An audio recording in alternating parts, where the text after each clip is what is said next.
Let me take it back to Mangoba Mchunu outside the Steve Biko Academic Hospital. And I understand, Mangoba, that you continue to have conversations with various stakeholders as we anticipate the start of the vaccination drive.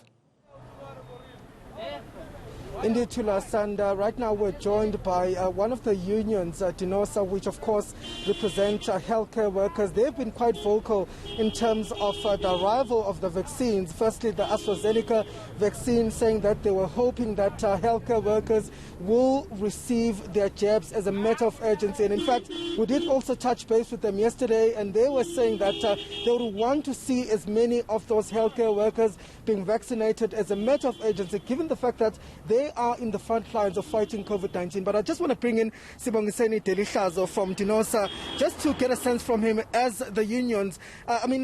Quite a big day for healthcare workers in the country. I just want to first get your reaction on the arrival of the Johnson & Johnson vaccine. Are you relieved? Well, we are relieved, although the number is quite low compared to the AstraZeneca. We would have hoped that it's quite a higher number than the one we've just received. But we are thankful anyway, because as we mentioned, we are very worried about the well-being of our healthcare workers. Nurses have been on the front line fighting the pandemic. Many of them have been lost to the pandemic, and we feel that there should be no longer a nurse that is lost to it. All that we feel we need is to give as much information to our healthcare workers, because many of them, there's still a bit of hesitancy in terms of accepting it, and that is just indicative of the need to cascade information down to every single healthcare worker. It is good if healthcare workers refuse to be vaccinated, but they have full information. We strongly believe that many of them, especially those who are still hesitant on taking it, it's because of lack of information. We hope that information is cascaded down to them so that they could exercise their right. But of course, they must exercise their right based on full information that would have given to them. We are thankful that the vaccine is here, and it's gone through all the trial processes, and efficacy levels have proven that it can fight the new variant that we're battling in the country.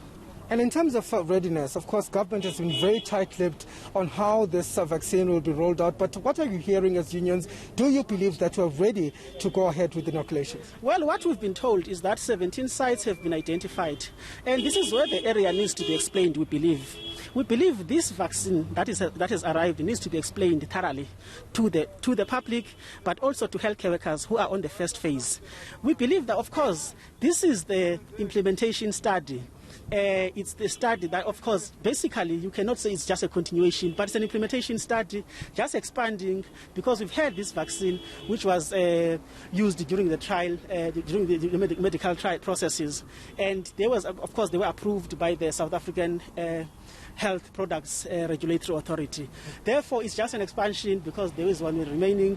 But we believe that a lot of stuff still needs to be explained, because there are many questions as of now as to, is this not a trial? Are we not made guinea pigs? And we feel that explaining this thoroughly and simply to the healthcare workers, we're still very worried, because we feel that most of the language that is being used is still a bit high, to the ordinary people on the ground. It just needs to be toned down and explained in a very simplistic way, so that they could understand what is it that they are getting themselves into. But we believe that obviously the vaccine has gone through all the trials, and its efficacy level is up to scratch, and we believe that it can save a lot of healthcare workers, particularly those who've got comorbidities. Okay, thank you very much. That was Bongiseni Delishazo, who is the spokesperson for the union Denosa.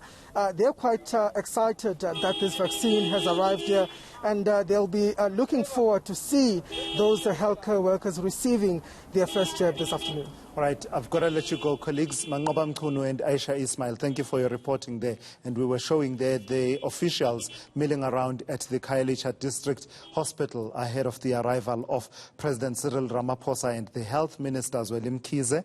And of course, 80,000 doses is a far cry from what we need as a country, but it is a start nonetheless, and we do need to remain vigilant. Promises just won't cut it. If we are promised that there will be 500,000 doses from J&J within 4 weeks, that's exactly what should happen. And if it doesn't happen, we should stomp our feet and make all the noise we can make, because the time for faffing around is actually over. People are dying in this country, and we need to show that there is leadership in responding to the crisis.